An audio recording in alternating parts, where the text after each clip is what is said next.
What happens when you force over 250 ethnic groups, dozens of kingdoms, empires, and cultures into one country without their consent? This is not a hypothetical question. It is exactly what happened in 1914 when the British colonial government stitched together two vastly different protectorates and named it Nigeria. But why did they do it? Who made that decision? And why is it that 100 years later, Nigeria still struggles with identity, unity, and trust? Stay with us while we tell the story of how Nigeria was born not out of love, but out of convenience and control. This is the story of the amalgamation of Nigeria. Long before Nigeria became one country, it was many, and not just culturally or linguistically.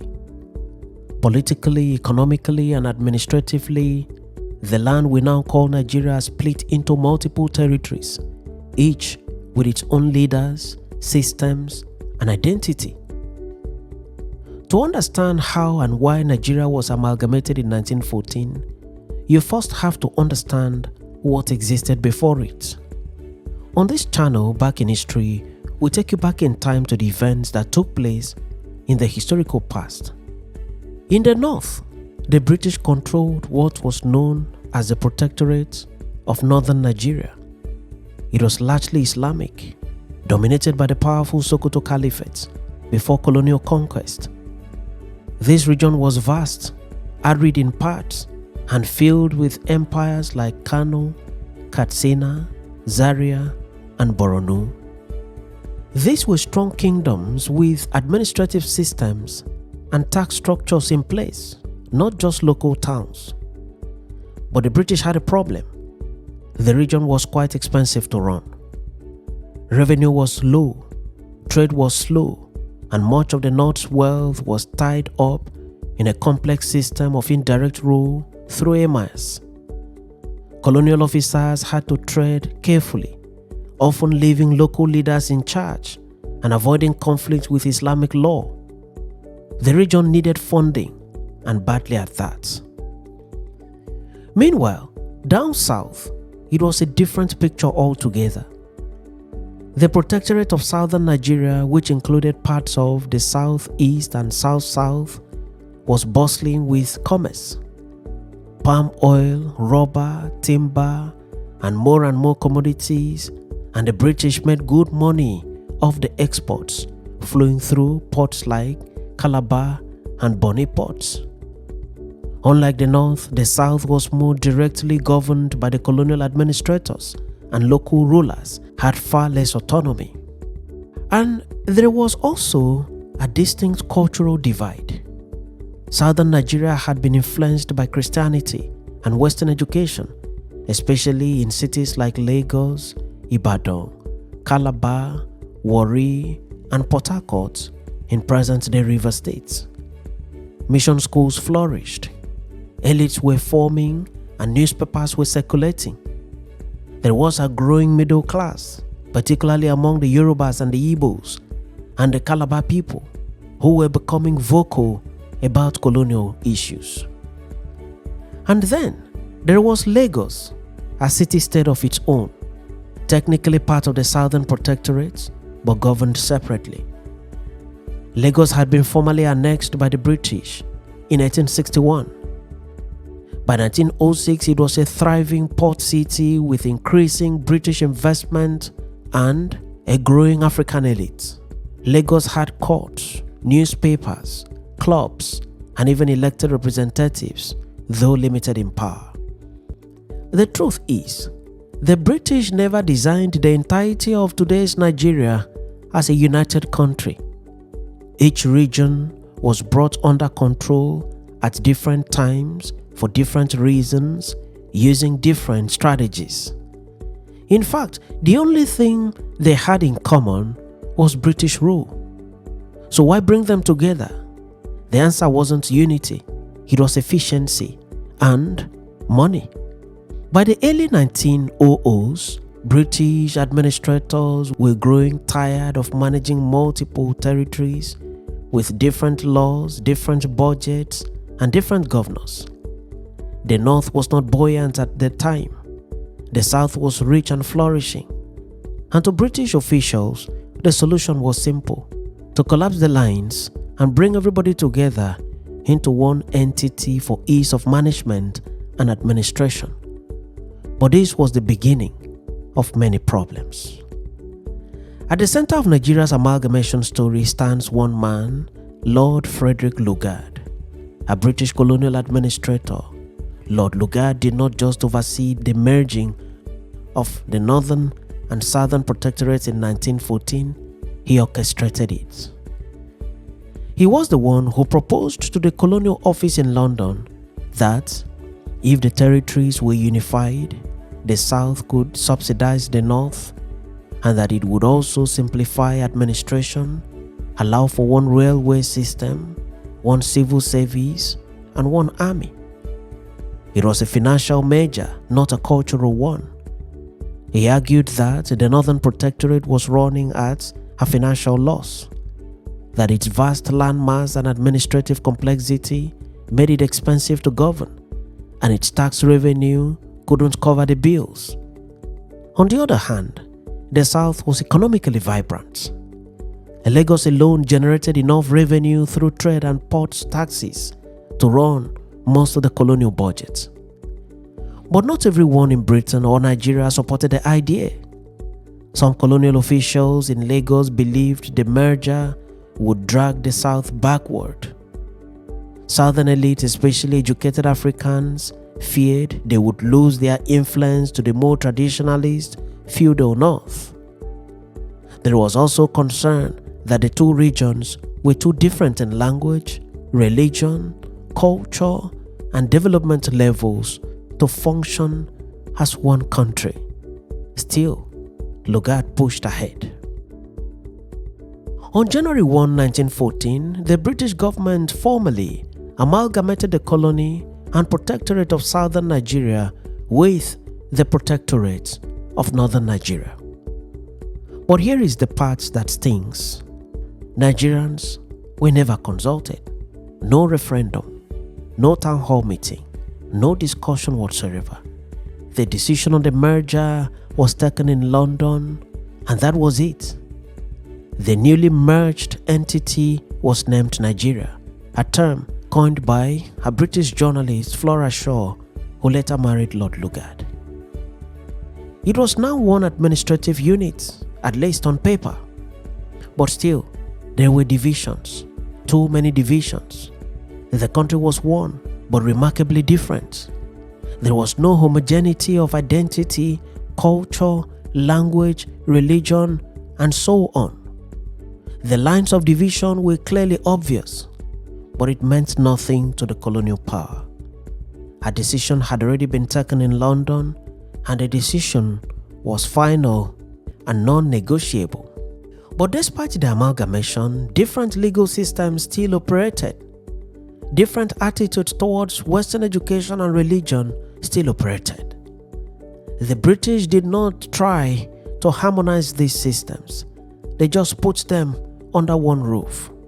It felt like a marriage, but it was more like a corporate marriage, a corporate major, or simply a marriage of convenience. It was simply a case of tying two very different regions with different cultural milieu into a single colonial structure. Despite being under one administrative umbrella, the North and the South remained fundamentally divided. In fact, Lord Lugard's administration kept reinforcing those divisions. In the North, Islamic law was retained in personal and civil matters, and Christian missionaries were restricted from operating freely. In the South, Christian missions thrived, Western education spread, and an English-style legal system took root. So while Nigeria looked like one country on the colonial map, it functioned as two distinct territories with very different systems of governance, education, religion, and even worldviews. The amalgamation did not just magically balance development across regions. In fact, it deepened disparities. The southwestern region, especially Lagos, became the hub of commerce, education, and colonial administration. Schools, railways, and hospitals expanded quickly. Meanwhile, the north lagged behind. By the 1940s and 50s, Southerners had a head start in education, civil service, and political activism. Northerners who had been shielded from these systems found themselves playing catch-up. This created a power imbalance, one that would become increasingly obvious as Nigeria edged towards self-governance. But here is the thing: running Nigeria as a single colony was never straightforward. There were multiple civil services, dual railway lines, conflicting laws, and separate judicial systems. Each region had its own logic. What worked in Zaria didn't apply in Calabar. Even communication was a challenge.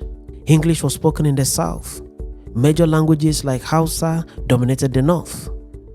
Translation and coordination slowed governance. But rather than harmonize the regions, British administrators focused on maintaining control just so they could gain stability and make profits. Now, during this period, the idea of self-rule was not even on the table. Nigerians were barely included in decision-making. The Legislative Council, formed to give a sense of inclusion, had limited African representation and almost no real power.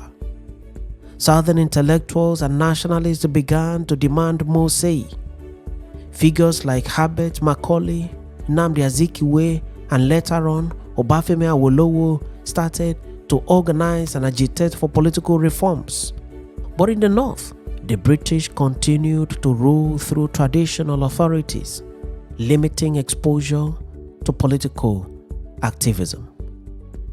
The British saw amalgamation as an administrative shortcut, but on the ground, it was a forced partnership, riddled with suspicion and competition.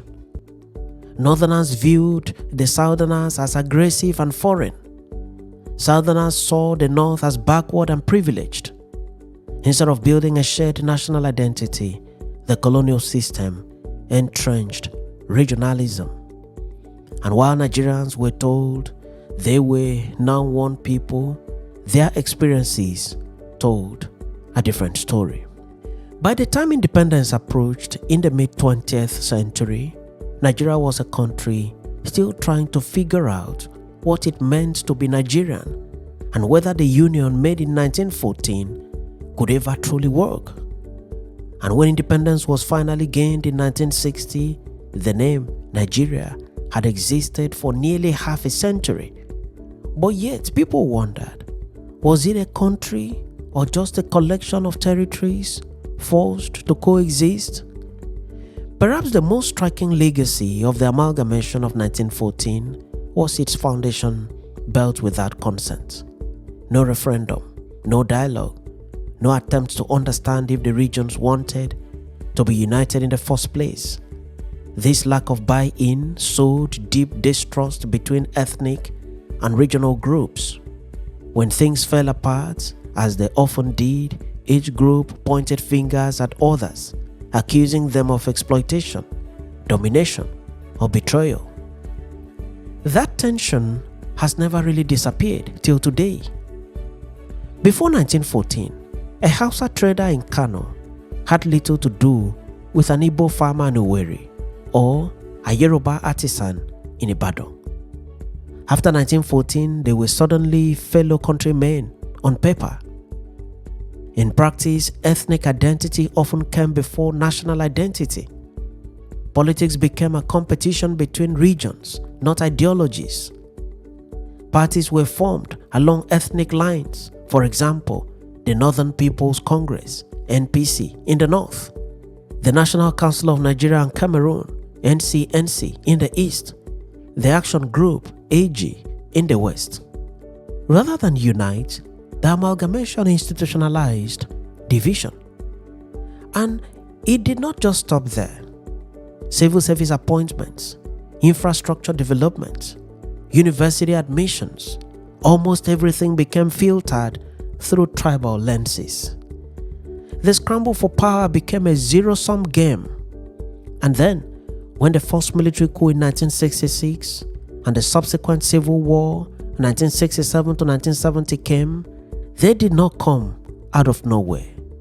They were part of the fractures left behind by amalgamation.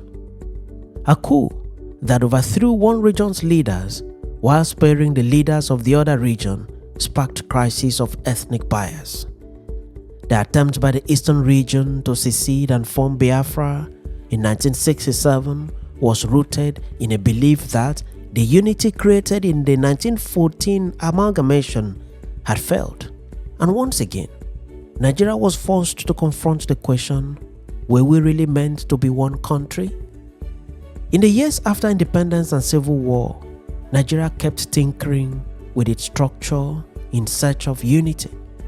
From 3 regions to 36 states, from unitary governance to federalism, from military rule to democracy.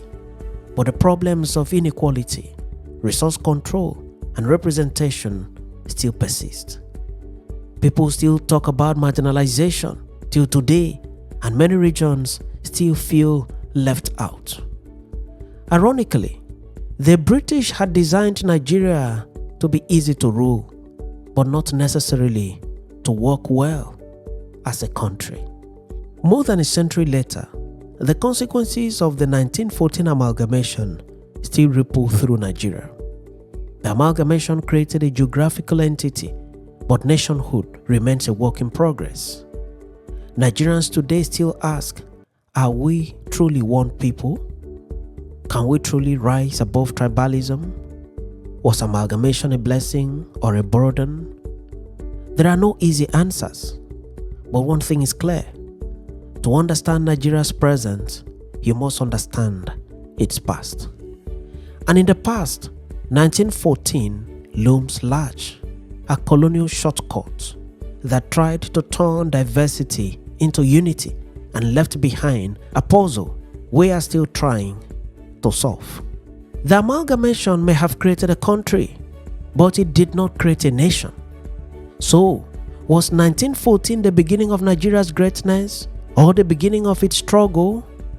That's for us to decide. Because history doesn't just live in the past. In Nigeria, it is alive in every election, every protest, every headline. And to shape the future, we must first understand how it all began. This was the story of Nigeria's first union and the unending quest to make it whole. Thanks for watching this edition of Back in History, and do remember to subscribe to the channel or follow the page for regular notification. I am your friend and host, Ekemini Udim, wishing you the best in all you do.